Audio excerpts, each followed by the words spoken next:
काही नाही झालंय. बरं तुम्ही जा आता. ते शक्ती आता घरी पोचली असेल, तिला माहिती नसेल ना तुम्ही दोघं इथे आलात. उगाच टेन्शन घेत बसेल ती. हा, नका काळजी करू तुम्ही.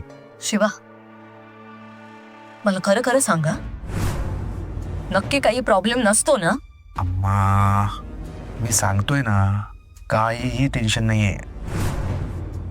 आणि अम्मा, शक्तीला तुमच्यापासून कोणीही दूर करू शकणार नाही.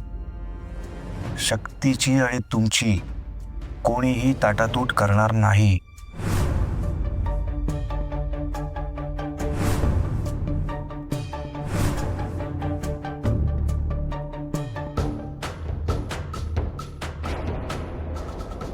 का खातात एवढी लोक?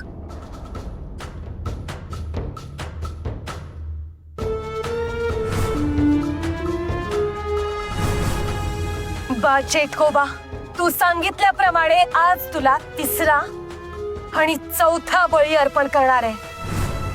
त्याचा स्वीकार कर. आता तू संपूर्ण माणसाच्या रूपात येऊन आम्हाला दर्शन देशील. बघ बघ हे बळी बघ.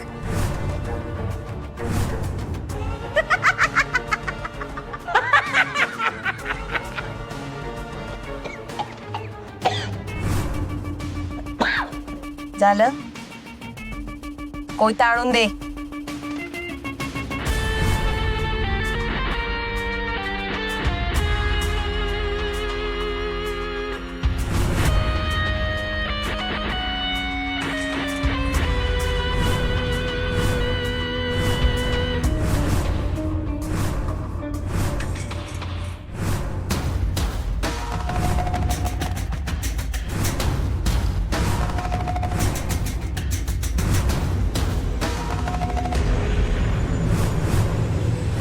जय बा चेतकोबा.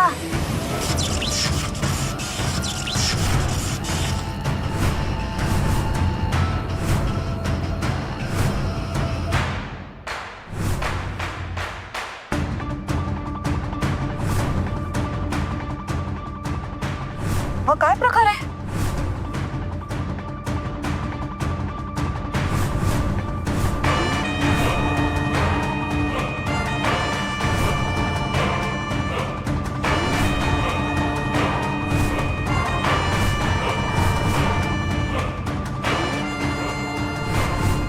बा चेतकोबा, हे सगळं काय आहे? अरे तुझ्याच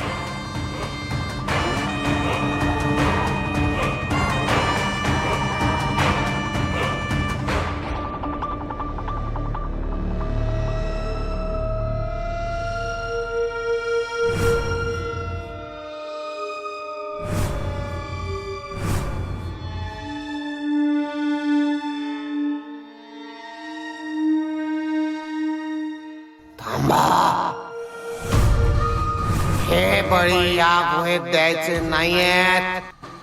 मी दाखवलेल्या नकाशाच्या ठिकाणी जाऊनच बळी द्या, तरच बळी पूर्णत्वास येतील. रामेश्वराच्या मंदिरात? नाही नाही नाही नाही, वहिनी बॉस, आपल्याला त्या मंदिरात बळी देता येणार नाही. लोकांनी बघितलं तर बाप रे. आपल्याकडे पर्याय आहे का? ते पण आहेच. चिटकोबाचा आदेश आहे म्हटल्यानंतर त्यामागे काहीतरी नक्कीच कारण असणार. ह्या दोघांचे हात पाय आणि तोंड नीट बांध. ह्या दोघांचा बळी आपण द्यायचाच, तोही चेतकोबांनी सांगितलेल्या ठिकाणी.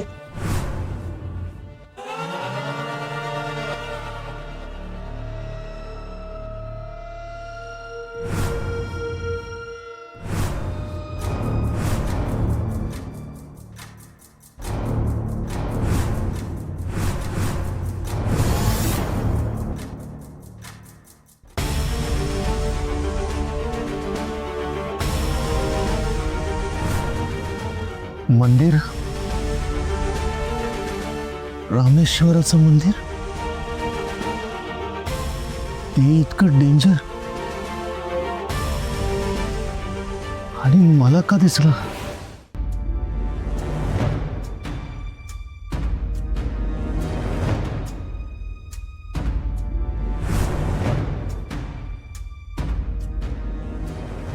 शंभू महादेवा, हे जे काही मला स्वप्नात दिसलं ते काय होतं? ते रामेश्वराचं मंदिर, ती पाण्याची कुंड, हे सगळं काय होतं? काय अर्थ आहे या सगळ्यांचा?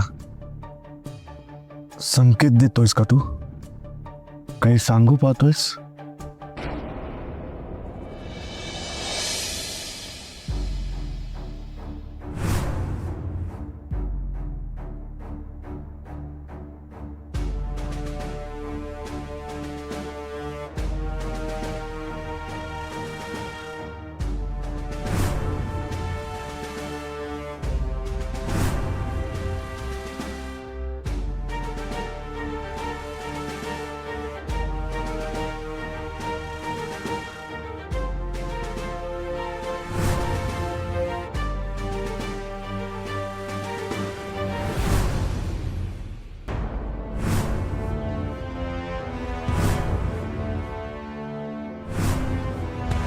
शक्ती, मला ना एक लहान मुलगी दिसली आणि मी तिचा पाठलाग करत करत इथे आलो.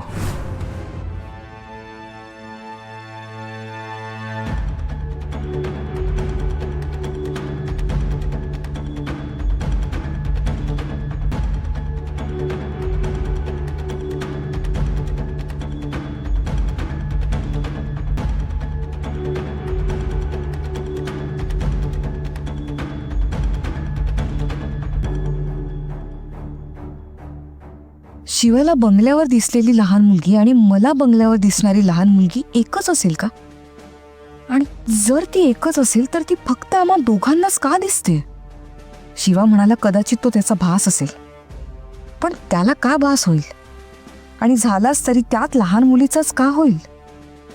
काहीच कळत नाहीये. झोपच उडाली आहे माझी. आता बास झालं. भास होत असतील म्हणून मी जरा दुर्लक्ष करत होते या प्रकरणाकडे, पण आता नाही.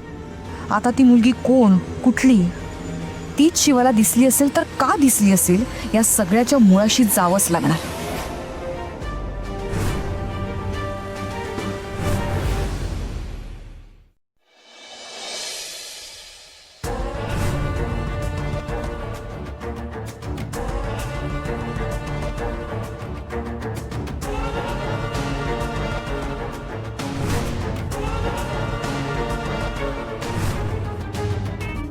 बा चिटकोबा, तू सांगितल्याप्रमाणे उरलेले 2 बळी तुझ्या पायाशी आणून ठेवलेत.